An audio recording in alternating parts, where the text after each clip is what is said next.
3.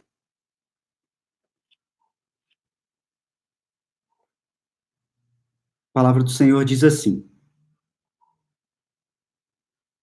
Portanto, não vos inquieteis, dizendo: que comeremos? O que beberemos? Ou com que nos vestiremos? Porque os gentios é que procuram todas estas coisas. Pois o vosso Pai celeste sabe que necessitais de todas elas. Buscai, pois, em primeiro lugar o seu reino e a sua justiça, e todas estas coisas vos serão acrescentadas. Vou fazer uma breve oração. Senhor Deus, nós, ó Pai, cremos em Ti, cremos na Tua salvação, cremos, ó Pai, que o Senhor nos salvou com mão poderosa, por isso nós cremos no Teu poder. Não fosse assim, ó Pai, estaríamos eternamente condenados à nossa situação de desespero, de pecado. Ó Pai, pela Tua mão poderosa, nós não fomos consumidos pelo nosso próprio pecado. Temos visto, ó Pai, sinais de degeneração social e em todas as outras áreas por causa do pecado. Pedimos-te perdão, Senhor, e pedimos que o Senhor aumente-nos a fé, a convicção da Tua mão poderosa cuidando de nós. E eu peço que o Senhor faça isso nesse momento, por meio da Tua palavra, neste texto, que nos convida a desenvolvermos mais a nossa fé no Senhor. Abençoa-nos, ó Pai, fala-nos, em nome de Jesus. Amém. Irmãos, esse texto é extremamente conhecido, um texto que fala sobre ansiedade. Em algumas Bíblias, inclusive, a sociedade bíblica identifica como uma ansiosa solicitude, ou seja, uma preocupação descabida, desmedida com as coisas dessa vida. E é lógico, nós não devemos nos ater somente àquilo que é ilustrado aqui no texto, quando ele fala de comida ou vestimenta. Qualquer ansiosa solicitude, né? Algo que te tira de um estado de vivência normal para um estado de inquietação, de incômodo, de desespero, em alguns casos mais graves. E o texto, ele está dentro desse contexto de instrução que Jesus Cristo nos traz, desde o verso 25, de forma ainda mais clara. Mas de uma forma que talvez alguns de vocês não tenham pensado ainda, não é só nesse contexto. Ele falou, instruindo-nos, desde o início do capítulo 6, sobre o nosso relacionamento com Deus e com o próximo. Então, ele fala da nossa justiça diante dos homens, e fala daqueles que auxiliam, ali no verso 2, 3, e aí no verso 5 ele começa a falar sobre a oração, e talvez seja o texto do capítulo 6 mais conhecido, seja a partir do verso 9, quando nós identificamos ali a oração do Pai Nosso.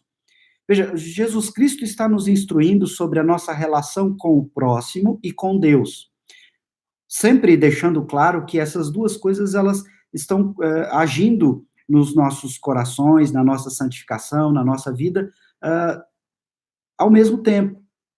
O Senhor nos chama a nos relacionar com Ele e com as pessoas, e isso não pode ser separado na nossa vida. Eu não posso me dedicar só com Deus e não com as pessoas de forma piedosa. Eu preciso me relacionar com Deus de forma piedosa, e isso precisa refletir no meu relacionamento com as pessoas. Ao mesmo tempo, eu preciso me relacionar com as pessoas de forma piedosa, e isso precisa refletir na minha relação com Deus. E por isso, a oração do Pai Nosso entra aqui nesse contexto, e dentro dessa oração, as duas coisas estão inseridas.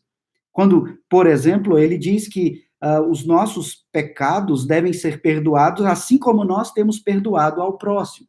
Veja que ele está sempre tratando dessas duas coisas. E então, adiante, no verso 19 do capítulo 6, ele fala do tesouro no céu, do valor das coisas, as coisas dessa vida e as coisas celestiais, por assim dizer. E então, nós vemos a clareza do verdadeiro tesouro que devemos ter no nosso coração, e aí entra de forma muito específica num ponto muito nervoso para muito de nós, muito sensível, por assim dizer. A partir do verso 25, quando ele começa a comparar esse tesouro celestial que ele começou a falar no verso 19, no verso 25 ele começa a deixar isso mais claro sobre os tesouros da terra. E veja que eu ainda estou desenvolvendo o mesmo assunto, o mesmo contexto. Ele disse no verso 24 sobre não servir a dois senhores. E então, no verso 25, ele começa a falar de coisas que acontecem no nosso coração que demonstram a nossa preocupação ou demonstram o nosso senhorio que não seja o senhorio de Deus.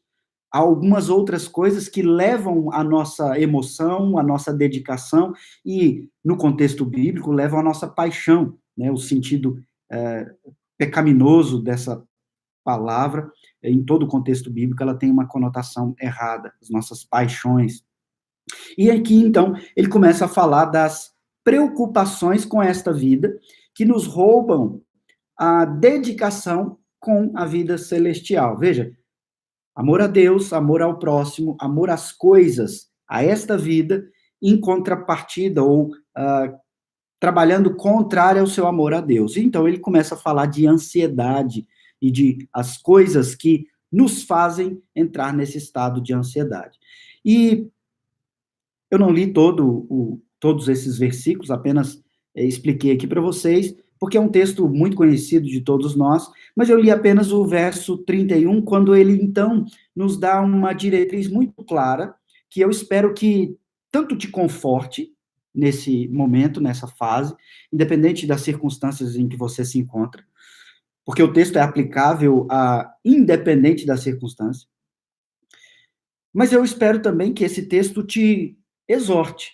E veja, são funções da palavra de Deus, o conforto e a exortação, e eles também não estão separados, eles andam juntos, porque nós todos pecamos e carecemos então da exortação do Senhor, para que andando em novidade de vida, nós encontremos o conforto do Senhor.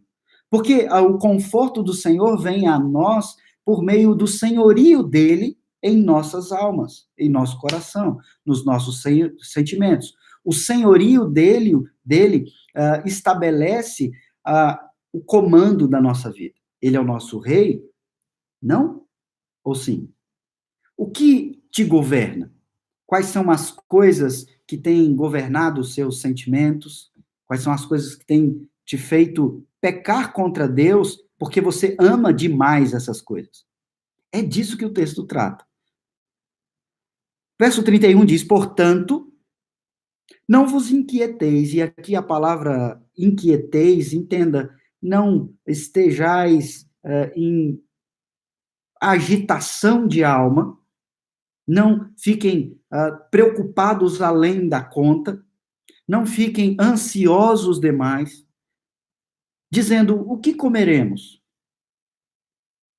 Que beberemos? Veja, não se atenha somente a estes assuntos. A aplicação é muito ampla aqui. Com que nos vestiremos? Que comeremos? Que beberemos? O Senhor Jesus exemplifica sobre essas coisas porque elas são realmente itens fundamentais para a nossa vida. Nós precisamos comer. Não tem como ficar sem comer. Nós precisamos beber. Não tem como ficarmos sem bebermos. Nós precisamos nos vestir. Veja que ele exemplifica aqui com itens básicos. Mas ele diz: não vos inquieteis com essas coisas. Dizendo, perguntando, Não deixem que isso domine a vossa vida ou que isso governe a vossa vida. Nós temos um governante, o Rei dos Reis. Agora, quero avançar mais um pouco. No verso 32, ele diz que alguém é que vive inquieto sobre essas coisas. Ele diz: os gentios é que procuram todas essas coisas. E olhem as palavras, os gentios, e os gentios aqui, entendam, são todas as gentes de fora do contexto do povo de Deus. Os gentios, as pessoas fora desse contexto, fora do entendimento, fora do governo, do senhorio de Cristo. Eles é que procuram todas essas coisas. O Senhor Jesus não está dizendo que nós não teremos essas coisas ou que nós encontraremos felicidade sem essas coisas. Ele apenas diz que nós não precisamos nos inquietar por causa dessas coisas. E agora nós temos muitas pessoas no mundo e no nosso país, na nossa cidade, na nossa família, extremamente preocupadas. O que nós vamos fazer? Algumas pessoas próximas a nós já perderam seus empregos.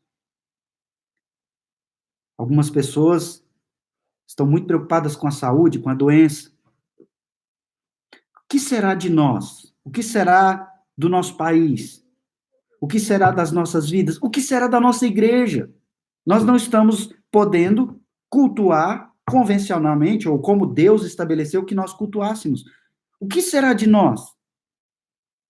Veja que as preocupações aqui no texto exemplificadas, elas não são banais, elas são vitais. Mas ele diz: não vos inquieteis com essas preocupações. Os gentios é que se inquietam, eles é que procuram todas essas coisas. Mas e nós? Nós não precisamos? Precisamos. Mas veja o que ele diz no verso 32. O vosso Pai celeste sabe que necessitais de todas elas. O vosso Pai, ele usa aqui essa linguagem de forma proposital e extremamente confortadora. Pense numa criança de colo. Ela confia no pai. Pense nessa relação,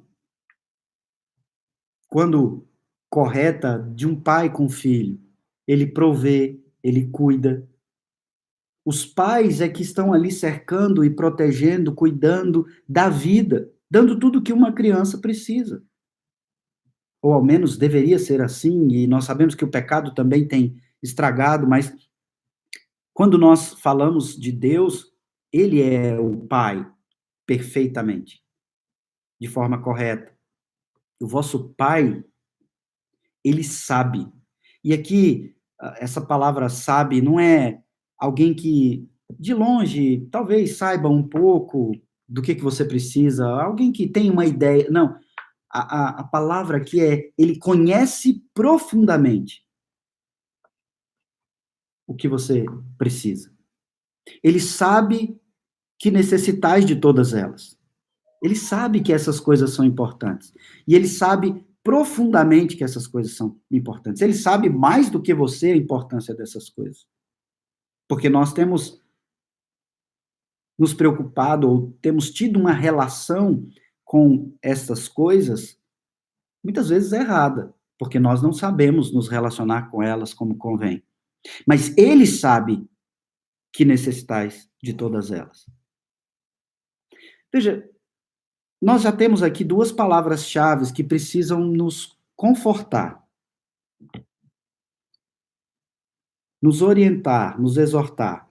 A primeira delas é: não vos inquieteis, não permitam que a preocupação com estas coisas te coloque numa busca de uma solução que não está nas suas mãos. E eu tenho repetido isso desde a primeira devocional e também nas pregações. Nós precisamos fazer aquilo que está nas nossas mãos para fazer, e não fazer é irresponsabilidade, é negligência cristã. Mas ficar lutando em nossa alma para solucionar aquilo que não está nas nossas mãos, ou nos preocupar com aquilo que não está no nosso poder resolver, é uma inquietação desnecessária. É um sentimento ou um comportamento que beira o desespero. Se não posso fazer nada, resta-me fazer o que eu devo fazer. Não vos inquieteis. Ele nos dá uma orientação. Não vos inquieteis. Por que nós não devemos nos inquietar? Porque Deus sabe. Ele sabe do que nós precisamos. Ele sabe do que nós realmente precisamos. Ele sabe o que será da nossa cidade. Ele sabe o que será da nossa saúde. Ele sabe o que será do nosso emprego. Ele sabe o que será da nossa igreja. Deus está acima do tempo e do espaço. Ele sabe de todas as coisas. Não vos inquieteis, ele sabe. Você não sabe. Nós não sabemos. Eu não saberia dizer para vocês que dia que nossas atividades presenciais vão voltar. Não sei. E estou com saudade, estou incomodado, mas eu não sei. Eu não tenho respostas. E eu também não posso solucionar. Mas eu tenho feito aquilo que me cabe. Com falhas, é claro, mas tenho tido essa consciência. O nosso Pai sabe. Eu quero, antes de ir para o verso 33, eu quero te convidar a ler um texto, se você está com a sua Bíblia aberta, que está lá em 1 Reis, texto de 1 Reis, capítulo 3, verso 13. Isso aqui é um texto de quando Salomão ora ao Senhor, ainda muito novo, pedindo sabedoria. E o que me chama a atenção aqui não é o contexto e nem te dar um entendimento de que o que você pedir para Deus, você vai ter imediatamente, não é essa a ideia. Mas, veja, ele pede sabedoria e não pede algumas coisas relacionadas às preocupações temporais dessa vida. O que comer, o que vestir, ou vitória sobre inimigos, ele não pede isso. Ele pede sabedoria, discernimento. E entenda, no contexto do povo de Deus, do Antigo Testamento, isso era muito mais claro que para nós hoje, não deveria ser assim, mas sabedoria era algo estritamente relacionada à relação com Deus, ao conhecimento de Deus. Ele é todo sábio, ele criou todas as coisas, e quem se relaciona com Deus tinha sabedoria, porque era algo muito intangível para eles. Como você adquire sabedoria? Até hoje é algo de estudo dos filósofos, né? Como que eu me torno uma pessoa sábia? Salomão pede isso. Deus se agrada disso. Lá em 1 Reis 3, no verso 13, Deus responde: também até o que não me pediste, eu te dou. E aí, então, Deus concede várias coisas para ele. Salomão pediu apenas sabedoria, e Deus responde: até o que você não me pediu, eu te dou. Salomão pecou com muitas coisas que o Senhor deu a ele. Ele usou mal a bênção de Deus. Até o que você não me pediu, eu te dou. Ele sabe o que nós necessitamos. Ele sabe o que você necessita, muito mais do que eu, seu pastor. Ele sabe profundamente. E ele tem nos instruído em sua palavra para que nós, então, nos coloquemos diante dele realmente preocupados com o que nós precisamos estar preocupados. E aqui agora eu quero trazer o que eu expliquei no contexto desse texto aqui. Tesouros da terra, tesouros celestes. O governo da terra, das coisas que me governam, ou o governo de Deus? A relação que eu tenho com essas coisas que eu preciso, ou a relação que eu tenho com Deus? Ele disse para Salomão: também te dou até o que não me pedistes. E aqui o texto diz: ele sabe o que necessitais. Ele sabe que necessitais de todas elas. Qual a solução, então, irmãos, para nós respondermos a esse texto que nos conforta, que nos diz para não nos afundarmos na inquietação? Quando eu mesmo falo para vocês, e já disse em outros contextos, eu mesmo sou uma pessoa que luta contra a ansiedade no meu coração. E às vezes exemplifico. Como é que você fala para alguém que está se afogando? Nada. Como é que você pede para ela nadar? Ela está se afogando. Como é que você fala para alguém que está ansioso? Não fica ansioso, está tudo bem. É uma luta difícil, mas o Senhor tem nos chamado a travar essa luta. O Senhor tem nos chamado a nos preocupar com isso. E ele diz: não vos inquieteis. Ele sabe. Sabe como é que você vai conseguir não se inquietar, não se ocupar ou dar um valor muito grande para essas coisas terrenas, como se essas coisas fossem maiores tesouros para você do que a sua relação com Deus e com o próximo de forma abençoadora? Verso 33. Os gentios procuram aquelas coisas. E nós, o que que nós procuramos? Aqui tem uma ordem: buscai. Buscai, pois, em primeiro lugar, o seu reino, a sua justiça, e todas estas coisas vos serão acrescentadas. Quais as coisas? Tudo que você quer? Não. Tudo que você necessita, porque ele bem sabe de tudo que você necessita. E se você orar buscando, em primeiro lugar, a vontade de Deus, o reino de Deus, o tesouro celeste, ele há de cuidar de você como cuidou de Salomão. Também até o que você não me pediu, eu te dou. Se os nossos pais terrenos, que são falhos e pecadores, nos dão coisas boas, Jesus disse, o que não nos daria o nosso Pai Celeste, que é perfeitamente bom? Buscai, pois, em primeiro lugar o seu reino, a sua justiça, e todas essas coisas vos serão acrescentadas. Mas eu quero trazer uma explicação melhor sobre a palavra buscai.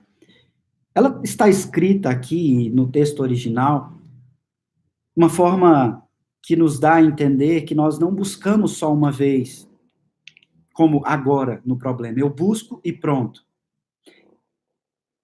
É buscai. Tendo ido, em sua caminhada, trabalhando, orando, lendo a palavra, cultuando ao Senhor, vivendo a sua vida comum no lar, na sociedade, cuidando do próximo. Buscai, buscai, buscai. Em tudo isso, buscai, pois.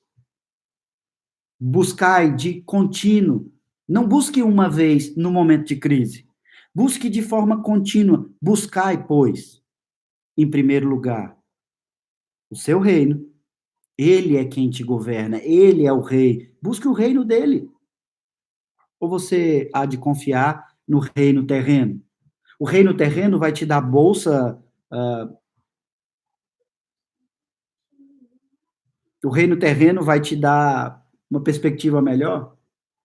O governo brasileiro vai solucionar todos os seus problemas?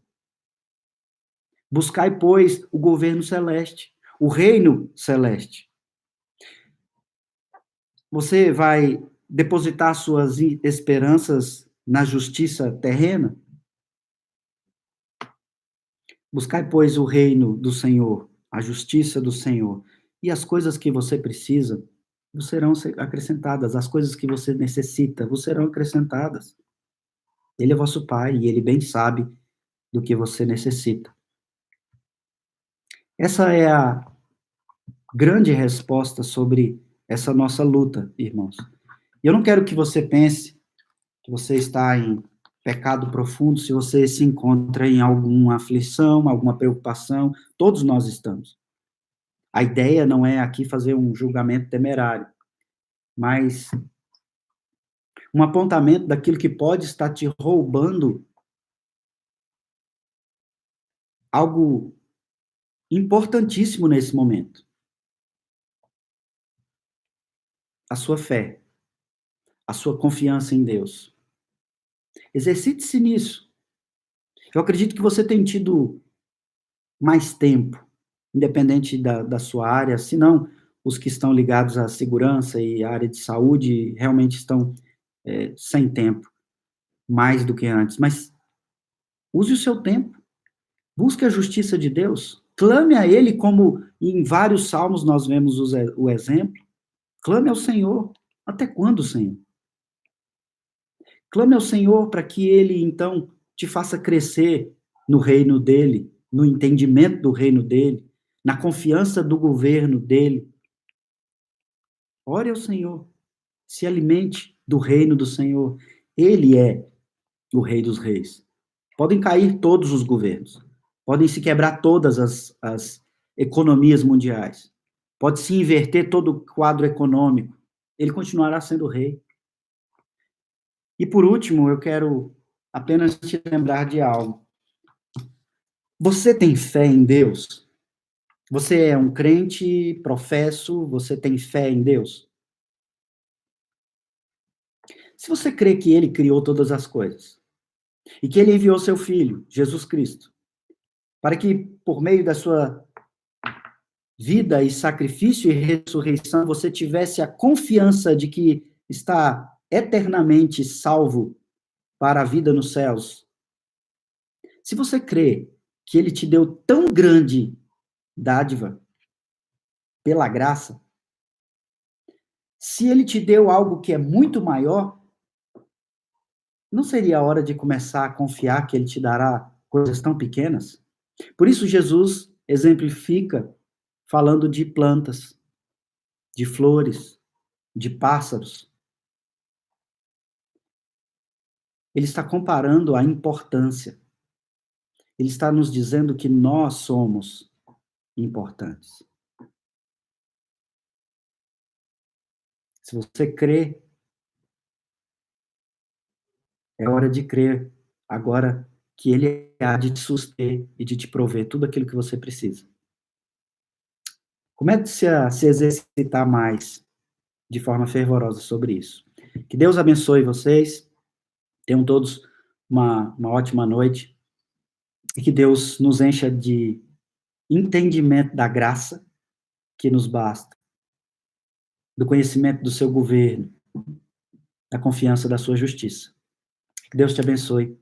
Até mais.